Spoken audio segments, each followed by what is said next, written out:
에스라는 일단 이름의 뜻은 하나님이 도와주신다. 하나님이 도와주신다. 하나님이 돕는다. 이런 뜻을 가지고 있습니다. 대략 활동은 BC 480년부터 440년 정도의 활동을 했어요. 앞에 봤던 에스더가 약 한 590년도에 활동을 했다면 에스라는 이제 그거보다 한 100년 더 지나가 활동을 했던 학자 겸 서기관 겸 제사장이었어요. 제사장.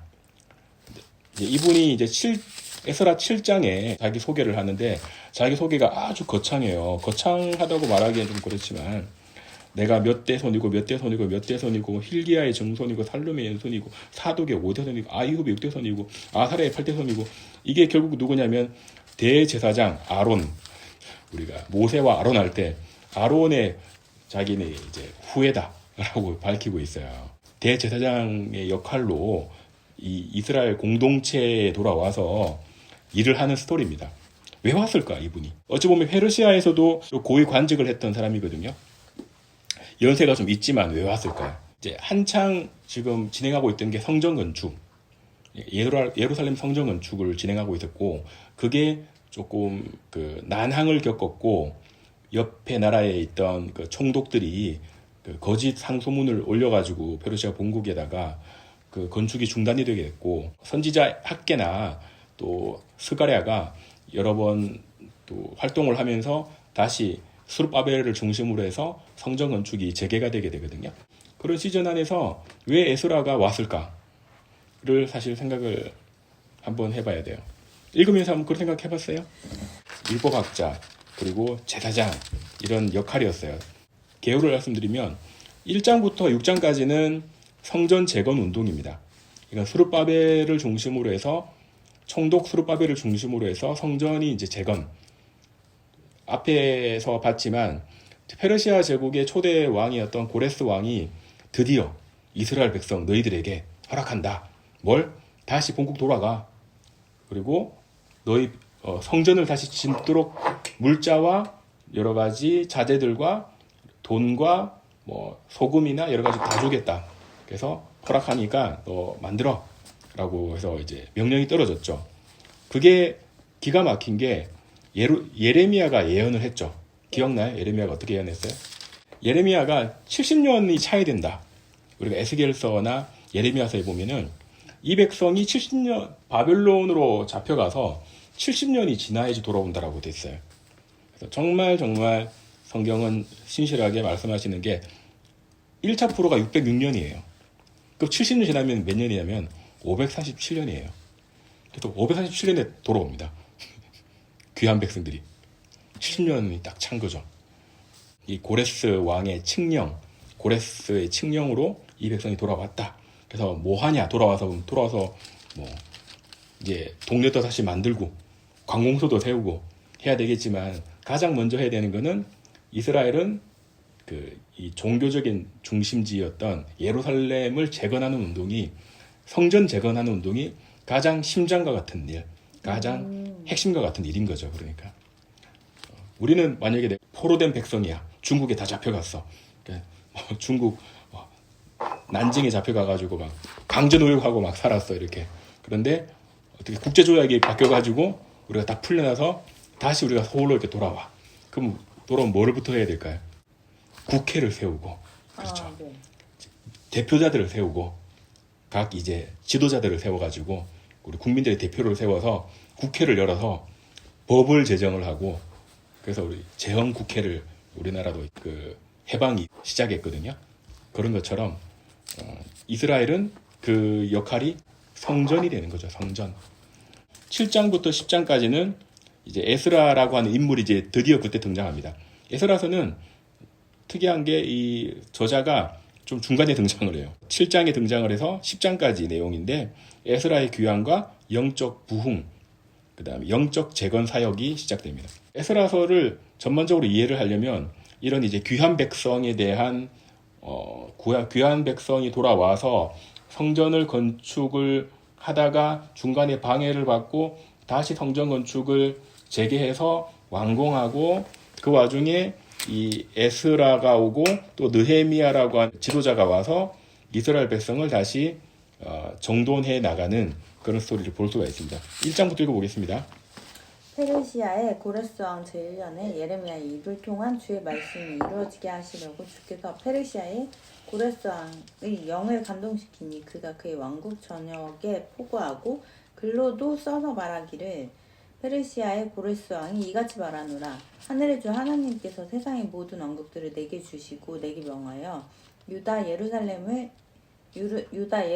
있는 전을 그를 위하여 건축하라 하셨도다.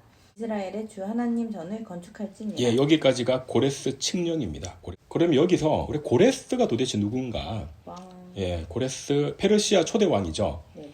그래서 키루스라고 하는 이름이 훨씬 더 키루스 대제. 예, 키루스 대제라는 이름이 훨씬 더 세상에서 학문적으로는 그게 더 법령적으로 쓰이는 이름이고 우리가 여기서 한글 성경 번역하다 보니까 이렇게 좀 번역을 했는데 이사야서에 뭐라고 예언이 되어 있냐면 여호와를 또 여호와께 기름 부음 받은 자라고 표현되어 있어요. 되게 특이한 표현이죠. 세상적인 이 왕의 평가는 어떤 평가냐면 이 사람은 굉장히 인자하고 관대하고 또 올바른 리더상으로 이야기를 많이 해요. 고레스, 키루스 대제에 대해서. 그래서 어디까지 이 사람이 회자가 되냐면 지금도 그 유명한 책 마키아벨리 군주론이라는 책이 있어요. 인문학 일단 강의한 사람들은 마키아벨리 군주론을 절대 빠뜨리지를 않아요.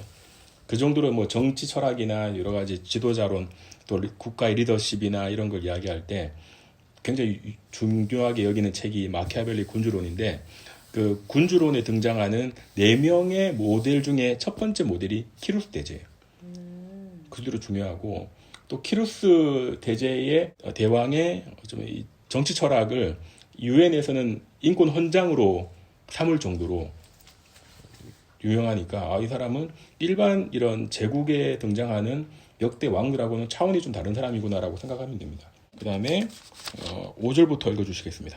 그리하여 유다와 베냐게 하여 주더라. 네, 그래서 고레스 왕이 지원해줘가지고 성전의 기물들도 또 다 가져갈 수 있도록 했고요. 9절, 10절, 11절 가면은 그 내용이 성전에서 가져왔던 내용들이 뭐 금그릇 30개, 은그릇 뭐 이렇게 나오죠. 금대야가 어떻고. 그래서 스룹바벨을 중심으로 해서 귀한 백성이 1차로 예루살렘으로 돌아왔다. 그 먼 거리를 돌아왔다. 뭐 그런 내용들이 나옵니다. 보통 그 거리가 못해도 한 이렇게 그룹으로 왔을 때 반년 이상 걸리거든요. 반년 이상. 굉장히 먼 거리예요. 나중에 에스라가 혼자서 이렇게 에스라는 고위 관직이다 보니까 뭐 말을 타고 이렇게 오잖아요. 그래서 걸어오는 건가요? 그렇죠. 그때는 버스가 없으니까 열차도 없고 그렇잖아요. 거긴 또 배도 없어. 다 육지기 때문에. 그래서 한 6개월 이상 최소 걸린 하여튼 먼 거리를 너무 세상적인 눈으로 성경을 보고 있구나. 네, 그렇죠. 이 그 백성들이 이제 돌아왔을 때 참 마음에 어려움이 되게 많았겠다. 왜냐면은 완전 폐허가 된 나라를 이제 다시 가는 거잖아요. 자기들은 굉장히 적응됐잖아요. 그쪽 페르시아에 살기 좋고 거기는 이제 좋은 도시고 지금 자기들이 돌아가야 될 도시는 기약이 없는 도시였어요. 거기에는 학원도 없고 백화점도 없고 아무것도 없어요. 2장 가겠습니다. 사로잡힘에서 풀려나 올라간 지방의 자손은 이러하니라. 그들은 사로잡혀 갔던 자들이며 바빌론 왕 느부갓네살이 바빌론으로 끌고 갔던 자들로서 그들은 예루살렘과 유다로 다시 돌아와 각자 자기 성읍으로 갔으니. 네, 여기서 그 풀려나온 백성들에 대한 개수가 나옵니다. 그래서 쭉쭉 길죠. 35절까지는 이제 일반 백성들이 뭐 몇백 명, 몇천 명 내용 나오고 36절, 38절은 제사장들 예수와의 집안은 또 973명이고 또 누구는 1050명이고 이런 내용들 나오고요. 또 60절까지 내용은 솔로몬 신하들의 자손들에 대한 내용들로 나오고 그리고 63절까지는 계보를 잃어버린 제사장들 이 전쟁 통해 또 지금 70년 정도를 페르시아에서 살다 보니까 그런 계보를 분실한 거죠. 그래서 온 회중이 대략 42,360명이라고 되어 있고 이건 남자만 계수한 거예요. 그래서 보통 여자는 곱하기 또 1 해야 되고 또 아이들도 또 있겠죠 이렇게. 근데 이때는 남성 중심으로 많이 온 것 같아 보니까. 나중에 문제가 되는 게 이 남자들 중심으로 오다 보니까 여자들은 많이 안 왔어요.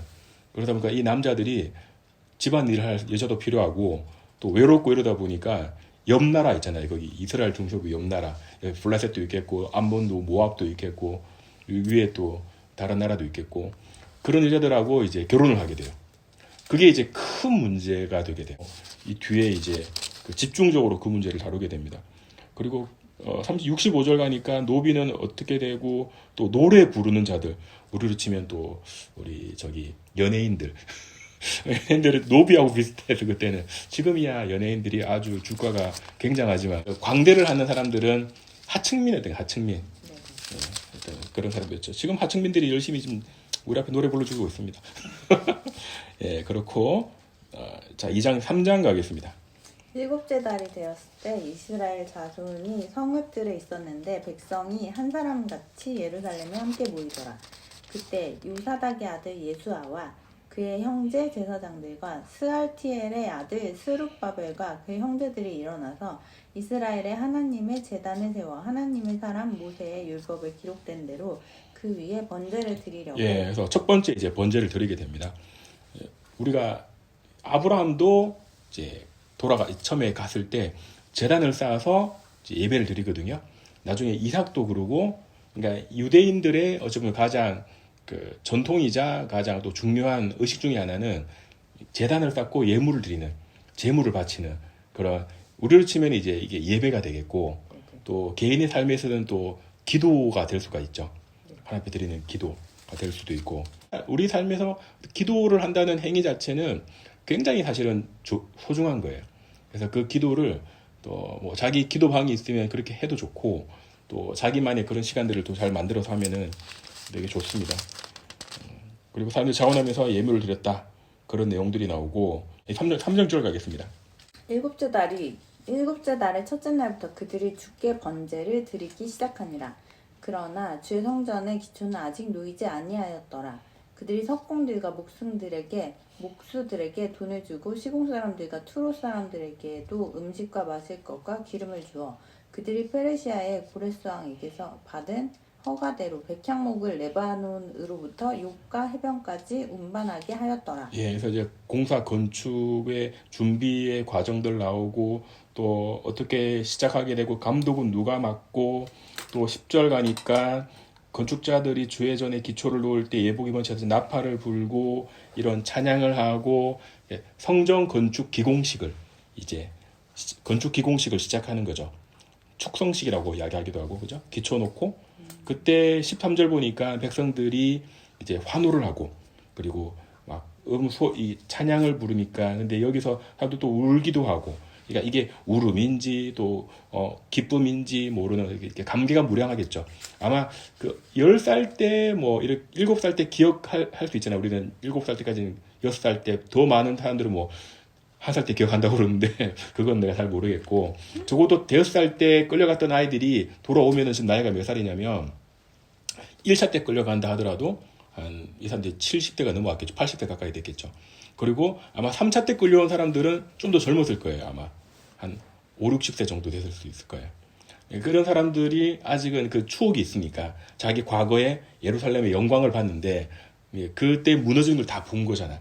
그때 많은 사람들이 죽고, 그리고 많은 세월이 지나가지고 자기가 새롭게 자기 고향에 왔을 때 어떤 그런 감격, 감흥, 그리고 어떤 회고, 그런 눈물들이 3장에 이제 축성식을 시작하면서 내용들이 나옵니다. 4장 읽어주시겠습니다. 유다와 베냐민의 대적들을 사로잡혀갔던 자들의 자손이 이스라엘 주 하나님께 성전을 건축한다는 것을 듣고 스룹바벨과 족장들에게 와서 말하기를 우리로 너희와 함께 건축하게 하라. 이는 우리도 너희가 하는 것처럼 너희 하나님을 찾으며 또 우리도 우리를 이곳으로 데려온 아수르의 에살 핫돈 왕의 때 그에게 희생제사를 드림이라. 예, 이제 반대 세력, 그죠? 공사를 좀 중단시키려고 하는 세력이 등장했어요, 드디어. 항상 어떤 그 하나님의 일을 하려고 하면 방해하는 세력이 항상 나타나요. 이 사단이라고 하는 존재가 영적으로 우리가 눈에 있기 때문에 눈에 잘 보이진 않지만 얘들도 치밀하게 계획을 짜요. 4장에서 지금 대적들, 그러니까 반대 세력들, 전문 시비꾼들이죠. 4장 5절 보니까 그들을 반대할 모사꾼들을 고용하여 그들의 목적에 좌절시키려 하였으니 페르시아 고레스왕의 모든 날과 페르시아의 다리오 왕 집권 날까지 그리하였더라. 6절 아하스로 치리 때 그의 치리 초기에 그들이 유다와 예루살렘의 거민을 걸어 왕에게 고소장을 썼더라. 드디어 이제 고소장까지 접수를 했죠. 7절부터 가겠습니다. 아닥세르세스 시대에 비슬람과 미드르닷과 티브엘과 나머지 그들 동료들이 페르시아의 아닥세르세스 왕에게 글을 올렸는데 그 편지의 글은 시리아 언어로 기록되었으며 시리아 언어로 해석되었더라. 총독 르훔과 서기관 심제가 예루살렘을 걸어 아닥세르세스 왕에게 이같이 편지를 씁니다. 예, 이 편지의 내용이 16절까지 내용인데 이 백성들이 왕에게 반역을 하기 위해서 이렇게 준비하고 있으니 왕께서 이 이스라엘 이 성전을 죽을 이거 허락하시면 절대 안 됩니다. 그래서 그런 내용을 고소장을 접수했던 내용이고요. 21절 가니까 중단 처분이 떨어집니다. 그래서 떨어지고 사장은 이 반대 세력들 때문에 예루살렘 소르바벨 성전의 중단이 이루어졌다. 그 내용이고요. 5장을 들어가기 전에 뭘 읽어야 되냐면 학개와 스가랴서를 읽어야 돼요. 그래서 4장과 5장 사이에 학개서 스가랴서 읽기라고 되어 있어요. 공사 중단이 꽤 오랫동안 지속이 됩니다. 그러니까 풀도 나고 공사 현장에 뭐 잡목들도 굴러다니고 또 어떤 사람들은 공사 현장에 남은 재료들이 있죠. 가지고 가가지고 자기들 이렇게 지붕도 만들고 막 그랬겠죠. 1년, 2년, 3년, 4년, 5년 지나가면서 그런 중단의 이제 길고 긴 지루한 시간 속에 학개 선지자와 스가랴 선지자가 일어나가지고 다시 해야 된다. 성전을 다시 세워야 된다. 라고 이제 백성들을 재촉하는 내용들이 학개 스가랴서 내용이고요. 5장 이제 들어가겠습니다. 1절부터 읽어주시겠습니다. 스가랴의 선지자들 곧 선지자 학개와 이또의 아들 스가랴가 유다와 예루살렘에 있는 유대인들 곧 그들에게 이스라엘의 하나님의 이름으로 예언하였더라. 그러자 스알티엘의 아들 스룹바벨과 요사닥의 아들 예수아가 일어나 예루살렘에 있는 하나님 전을 건축하기 시작하였으니 하나님의 선지자들이 그들과 함께 그들을 돕더라. 같은 시기에 강 이편의 총독 탄네스와 스달보스네와 그들의 동료들이 그들에게 와서 이같이 말하기를 누가 너희에게 이 전을 건축하고 이 성벽을 세우라고 명하였느냐 하기에 그들에게 이 같은 방식으로 말하기를 이 건축물 짓는 자들의 이름이 무엇이냐 하였더라. 그래서 다시 이제 왕에게 조서를 올려서 이 중단된 성전 건축을 시행하게 해주십시오라고 하고 6장 가니까 그러자 다리오 왕이 칙령을 내려 바빌론의 보물들 쌓여 있는 서구에 조사를 하도록 해보니까 이게 3절에 고레스 왕 1년에 칙령을 내려서 해라고 다 되어 있네. 어떤 놈이 이거를 중단시킨 거야? 라고 해가지고 그런 내용들이 나오고요. 6장 12절 읽어주시겠습니다. 자기들의 손을 대어 이 명을 변경하거나 예루살렘에 있는 이 하나님 전을 파괴시키려 하는 모든 왕들과 백성을 자기의 이름을 그곳에 거하게 하신 하나님께서 멸망시키기를 원하노라. 나 다리오가 칙령을 내렸으니 속히 행할지니라. 예, 이런 정확한 이제 집행 명령을 내려줍니다. 앞에 이 조사를 제대로 안 했던 거죠. 우리가 어떤 하나님의 일을 할 때도 그럴 수 있어요. 정말 이게 응답받았고 하나님의 일이 있지만 중간에 여러 가지로 태클이 들어오고 또 방해가 들어올 수도 있어요.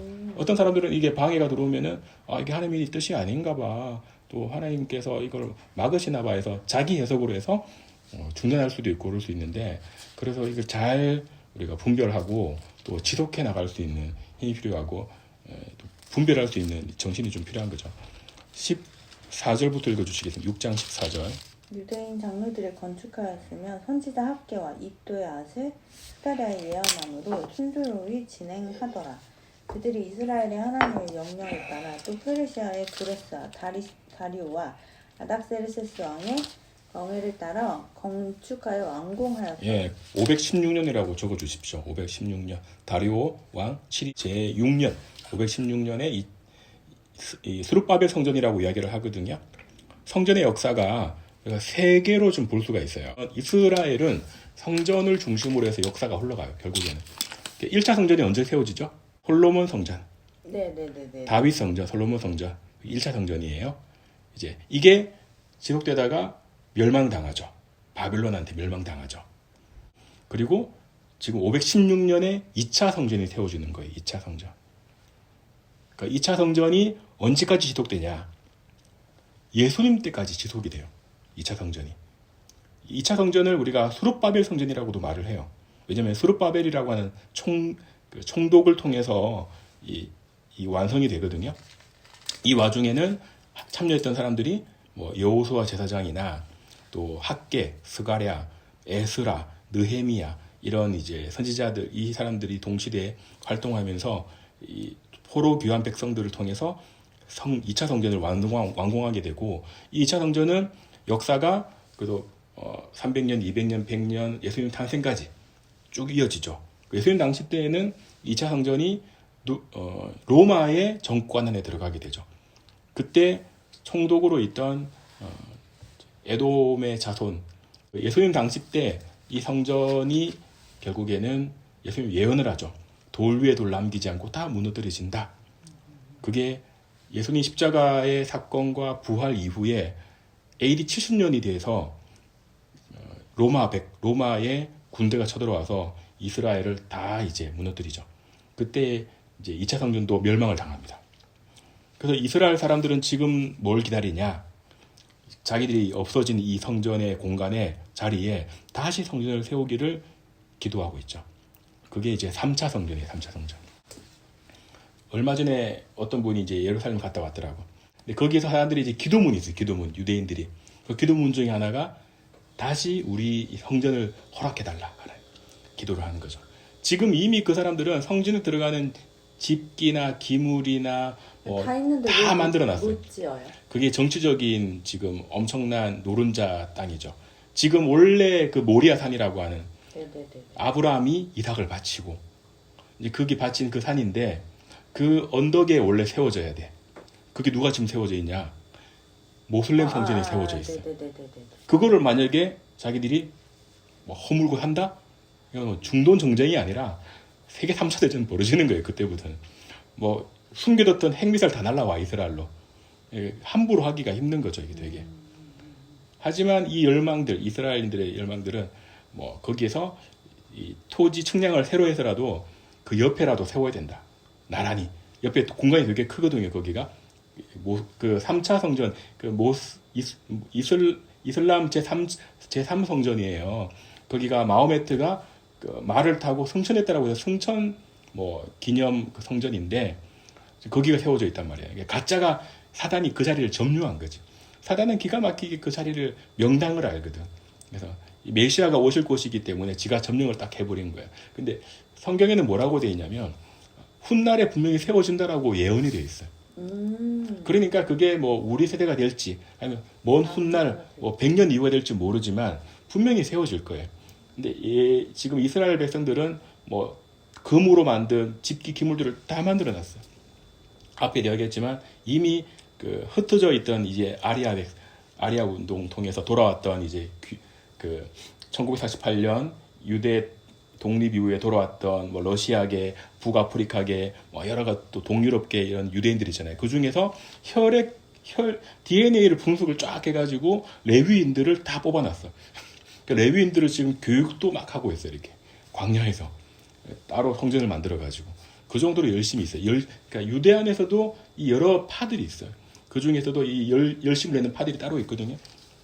그래서 유대인들은 결국 이제 3차 성전을 바라고 있고, 그래서 이스라엘을 이해하기 위해서는 이 성전 역사를 좀 이해할 필요가 있다. 그렇습니다. 자, 7장.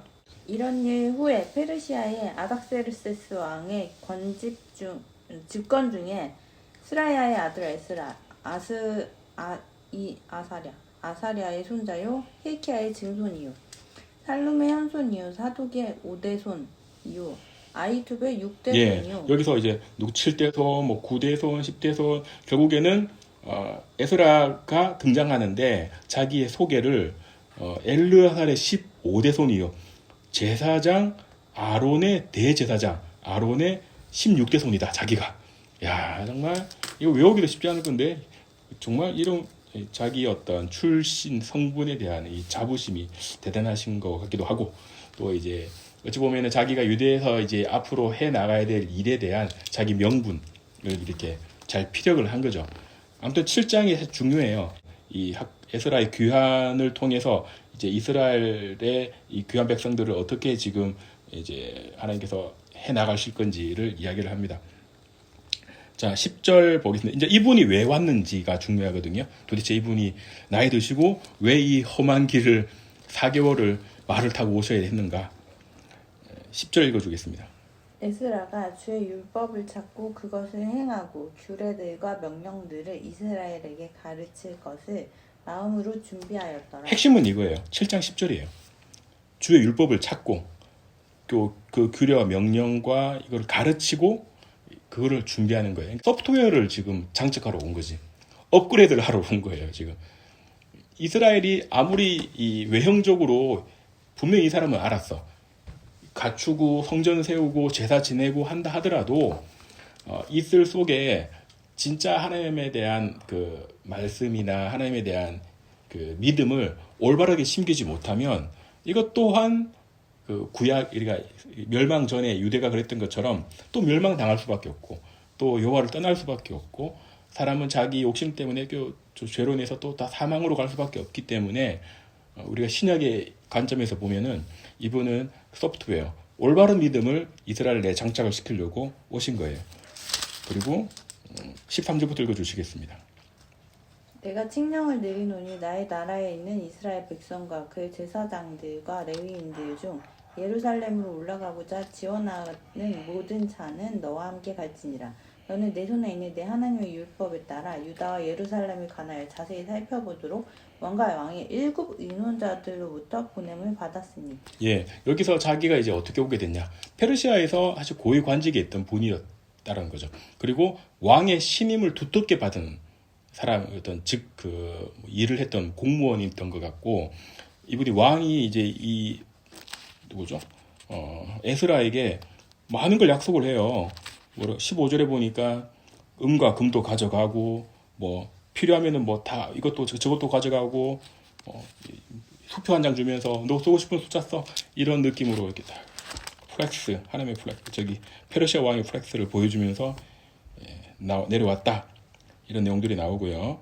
그리고 20절 보니까 내 하나님 전을 위해서 필요한 것 즉 내가 드려야 할 경우에는 무엇이든지 더 왕의 보물 창고에서 다 가져다 써라 이런 이야기를 하는 거죠. 에스라가 평소에 이제 어찌 보면 일을 했던 그 모습이 빛을 발하는 거죠. 그러니까 에스라는 언제 태어난 사람이냐면 포로 전에 태어난 사람이 아니라 포로 이후에 태어난 사람이에요. 그러니까 고향이 어찌 보면은 페르시아야 이 사람은. 그러니까 근데 그 자리에서 태어나서 거기에서 관직을 올라가고 공무원이 되고 높은 관직에 올라간 사람이에요. 올라간 사람이지만 이 사람은 자기의 그 출신이 유대인이고 자기는 또 누구의 심중대손이라고 아론 레위인의 심중대손이기 때문에 자기는 철저히 율법을 공부하고 자기는 그 긴 시간은 하나님을 찾는 거에 열망을 두고 이게 더 신기하다. 네. 아니 포로로 가서 거기서 태어났는데 자기가 누구의 몇 대 손인지를 꼼꼼히 이거를 다 여기다 써놨어. 그러려면 이제 이 에스라의 부모님의 영향이 컸겠죠. 우리 가족은 이런 가족이야. 근본을 잊으면 안 돼. 잊으면 안 돼. 근본. 가족의 명문 가정을 일으킨다라고 했을 때, 집이 삼성이나 현대나 이렇게 엄청난 CEO의 자녀다. 이런 거는 없죠. 우리는 없지만, 우리가 명문 가정을 일으킨다. 믿음의 명문 가정을 일으키기 위해서는 하나님이 어떤 분인지 제대로 알아야 돼. 난 무조건 믿음의 명문 가정을 만들 거예요. 라고 하면, 종교적인 모형은 따라할 수 있지. 교회 딱 주말, 주일날 지켜가고, 헌금도 하고, 11조도 하고. 근데 그거는 참 믿음은 아닐 수 있어요. 언제든지 넘어질 수가 있어요. 그러면. 진짜 믿음은 뭐냐면, 내가 성경을 통해서 하나님을 만났는데, 이 하나님이 이런 분이시더라. 정말 이런 분이시더라. 그래서 우리가 살기가 이렇게 경제적으로 어렵다 하더라도, 이 하나님 붙으면 우리는 뭐든지 사실은 다 이겨낼 수 있다. 그리고 이 땅은 잠시고, 영원한 하나님의 나라를 준비를 해야 된다. 이런 것도 사실 가르쳐야 되고, 그러니까 세상에 보이는 게 다가 아니다. 그 중에 제7일 안식교회 35년을 이렇게 있었던 분이 회심하셔서 이제 일반 기독교로 오신 스토리인데, 이분이 그 유명한 무슨 박사지? 그 엔돌핀 박사예요. 엔돌핀. 이상구 박사라고 그래가지고 몇십 년 전에 이제 엔돌핀으로 굉장히 유명해진 박사분이 계세요. 근데 이분이 이제 회심에서 돌아온 건데 자기는 이제 이 제7일 안식교는 율법을 다 지켜야 돼요. 네. 구약을 다 지켜. 신약을 잘 안 봐. 구약만 열심히 봐요. 거기는 율법을 다 지켜야 돼요. 얼마나 이게 힘들어. 이게 신앙 인정을 안 해서 신약을 안 본다고 했죠. 예수님이 재림하셨다. 그것 자체를 인정을 안 한다고. 그거 좀 다른데 하여튼 그 제7일 안식교는 그거는 믿는데 조금 달라요. 믿는 게 조금 달라. 근데 얘들은 율법을 지켜야 돼. 핵심적으로는. 그래서 율법을 다 이행을 안 지키잖아. 그러면 천국 못 들어가. 율법을 폐하였다고 말하지 않아요? 신약에? 네, 자기도 공부한 사람이고 그런데 그거를 보지만은 자기가 이미 본 게 있기 때문에 안 돼. 그게 안 들어오는 거야. 그러니까 그 이상구 박사는 그런 말을 해요. 영적으로 가려워져서 그런 거라고. 그러니까 유대인들도 영적으로 가려워지니까 예수님이 메시아로 안 보이는 거거든. 이렇게. 아무리 뭐 여러 가지 기사가 뉴스가 나오고 세계적으로 많은 기독교인들이 좋은 말을 해줘도 유대인들은 일절 안 들어. 그런 것처럼 마찬가지로. 그래서 나 충분히 이해가 되더라고. 아무튼 7장에 에스라가 돌아온 이유가 뭐냐? 이 백성들을 소프트웨어를 정말 제대로 된 믿음을 심겨주겠다. 왜냐하면 아무리 껍데기 만들어 줘봐도 시간 지나면 다 또 수포로 돌아갈 수 있다. 그런 내용들이 나오고요. 그리고 말했지만 중요한 거는 이 에스라가 그 페르시아에서 고위관직을 하면서 한 번도 유대를 가보지 못했단 말이에요. 그런데 그 사람은 끊임없이 그 믿음이나 말씀을 놓치지 않았다라는 거거든. 그렇잖아. 그래서 이 사람이 그 인생의 말년에 사실은 자신의 지금 모든 에너지를 여기 쏟아붓는 거예요. 우리도 우리 인생에 지금 배우는 게 나중에 어떻게 쓰임받을지 몰라요. 네. 자, 넘어가겠습니다. 7장 23절부터 읽어주겠습니다. 하늘의 하나님이 명하신 것은 무엇이든 하늘의 하나님의 적을 위하여 열심히 행할지니라. 어찌하여 진노가 왕과 그의 아들들의 나라에 있게 하겠느냐. 너 에스라는 내 손에 있는 내 하나님의 지혜를 주셔서 내 하나님의 율법을 아는 자들로 행정관과 재판관을 삼아 강 저편에 있는 모든 백성을 재판하게 할지라.